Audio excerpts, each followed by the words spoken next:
पापा के जाने के बाद मुझे लगा था कि दर्द का सबसे बड़ा तूफान बीत चुका है, पर मुझे ये नहीं पता था कि अभी और तूफान आना बाकी था। और सबसे ज़्यादा दर्द तब होता है जब कोई वार बाहर से नहीं, अंदर से होता है। पापा के जाने के बाद बहुत से रिश्तेदार बदल गए थे, पर जिससे सबसे ज़्यादा उम्मीद थी, वही सबसे पहले बदला। और वो रिश्तेदार थे मेरे मामा, मेरी मम्मी के सगे भाई, जिन्हें अपनी बहन का सहारा बनना था, वो उसकी कमज़ोरी बन गए। पापा को गए अभी ज़्यादा दिन भी नहीं हुए थे, ज़्यादा से ज़्यादा 45 दिन पूरे भी नहीं हुए थे, और घर में अभी भी उनकी तस्वीर के सामने दिया जल रहा था और मामा ने अपना रंग दिखाना शुरू कर दिया। मामा को सिर्फ एक चीज़ दिखाई दे रही थी, वो था पैसा, घर और इंश्योरेंस का पैसा।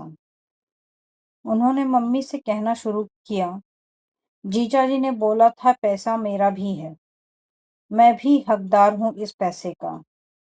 घर पर मेरा भी हक है, जैसे कि हम उस घर के हैं ही नहीं और पापा के परिवार कोई था ही नहीं। और सबसे बड़ा धोखा तब लगता है जब दुश्मन कोई अनजान नहीं, अपना ही होता है। जिस भाई के लिए मम्मी ने हर वक्त दुआ की थी, जिसका घर पापा ने बनवाने में मदद की, जिसकी शादी पापा ने करवाई, वही भाई हर दूसरे दिन आकर अपनी ही बहन से पैसे के लिए झगड़ा कर रहा था। लालच इंसान को अंधा बना देता है। मम्मी ऑलरेडी अंदर से बिखर चुकी थी, पर मामा के रोज-रोज के झगड़ों ने उन्हें और तोड़ दिया। उनकी आँखों में सिर्फ डर था और बेइज्जती का दर्द। मैं चुप थी, पर ज़्यादा दिन तक नहीं। एक दिन बात इतनी बढ़ गई कि मुझे बीच में आना ही पड़ा और मैंने सीधे मामा से कहा, बस अब और नहीं। पर उनका टोन और तेज हो गया। उन्होंने हमें इमोशनल प्रेशर देना शुरू किया, धमकी देने लगी।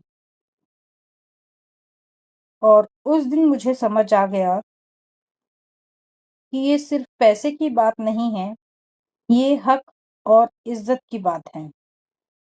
और फिर मैंने वो कदम उठाया जो शायद किसी बेटी के लिए सबसे मुश्किल होता है। मैंने अपने ही मामा के खिलाफ पुलिस कंप्लेंट फाइल कर दी। हाथ कांप रहे थे, पर आवाज नहीं, क्योंकि पापा ने ही सिखाया था, गलत के सामने कभी मत झुकना। और कंप्लेंट करने के बाद मामा का असली रूप सामने आने लगा। उन्होंने क्या किया? क्या उन्होंने पीछे हटने का नाम लिया या सिचुएशन और बिगड़ गई? क्या हम सच में सेफ थे या लड़ाई अभी शुरू हुई थी? पापा के जाने के बाद मैं स्ट्रांग तो बनी, पर इस बार मुझे सिर्फ स्ट्रांग नहीं, बेडर बनना था।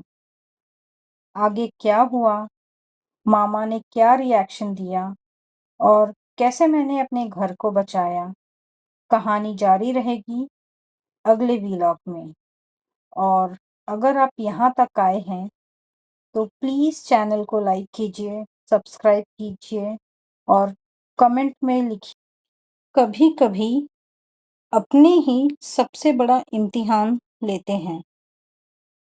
Thank you so much.